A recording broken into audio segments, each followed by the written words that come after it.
Hey everyone, and welcome back. I'm Anton, and in this video we're going to be taking a look at the GameSir G4 Pro. This is a controller that you can use on multiple platforms, including the Nintendo Switch.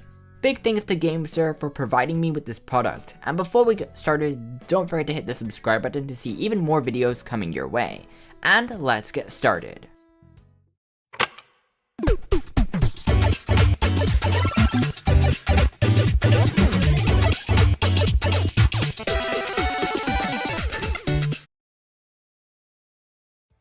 So what's included with this controller? Well, in the package we have the controller itself, a USB-C cable, and a bunch of user manuals. Everything here is nicely packaged and does look very nice. I particularly like the branding.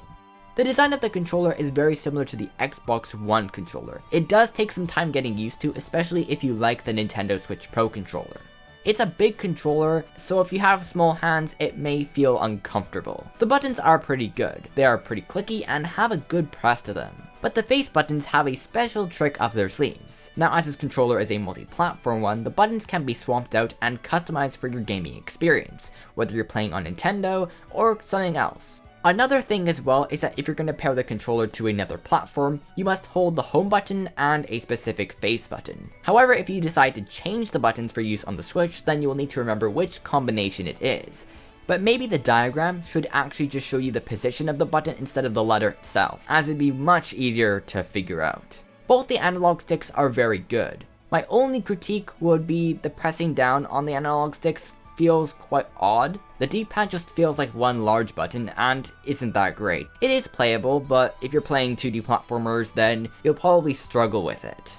The G and S buttons are absolutely terrible. They're horribly placed and don't feel good to press at all. The L and R buttons are very clicky. They just feel like they're just cheap plastic, and I don't really like that. However, the triggers are very good. They aren't sensitive either, which I've seen a lot of other controllers do that, and it's ideal for multiple platforms since the Switch doesn't really take advantage of pressure triggers. You may be asking, why is there a lot of blank space in the middle? Well, that's because the controller has a built-in mount to rest your mobile device on. The stand doesn't have the best grip, which is why I recommend removing your case. But when the stand works, it's excellent. The Eclipse emulator worked wonderfully with NES, Game Boy, and Game Boy Advance games. And many online games worked well too. Not all of them were compatible with the controller, but the ones I got to try were pretty good. Underneath the mount is the capture button and turbo buttons. They work just as you should expect, but that means if you want to use them, you must open up the stand, which can feel pretty bulky. The turbo feature works especially well for Super Smash Bros. Ultimate, Pokemon Sword and Shield, and even Final Fantasy VII, a lot of games where you need to grind a lot. But another cool thing is the controller has a USB receiver, which can be plugged into a computer, allowing for ease of use, which is pretty neat. And finally, right on the back, we have a reset button. So that pretty much covers all of the buttons and features of the controller. The build of this controller is very good. It has a nice weight to it and is made out of hardy plastic and rubber for the grips. The controller hides the screws also, which adds to the look. And by using specific button combinations, you can change the brightness of the buttons on the controller as well as the vibration sensitivity, because right out of the box the vibration was quite harsh. The controller has a good gyro sensor, and I was able to test it out on Splatoon 2 and Super Mario Galaxy. In Splatoon 2, the controller felt decent, but there was this weird amiibo error I was getting, which was really annoying. So I would say that the controller works better on some games than others.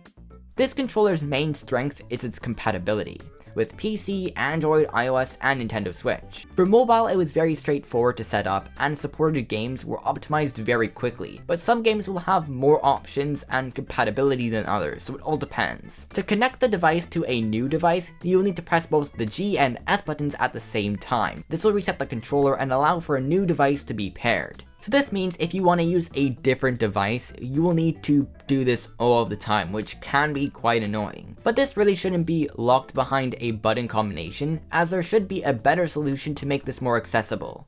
It also supports Apple Arcade and MFI games. However, I don't have any of these games, so I'm unable to test it, but it should work seeing how it does on App Store games. GameSir also has an app, but it's very useless, and it didn't even recognize my controller even though it was connected to my device. And when I pressed the help section, the page was not found.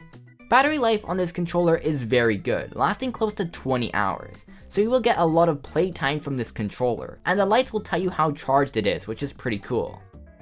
So overall, I would recommend this controller, especially if you're looking to play a bunch of different devices.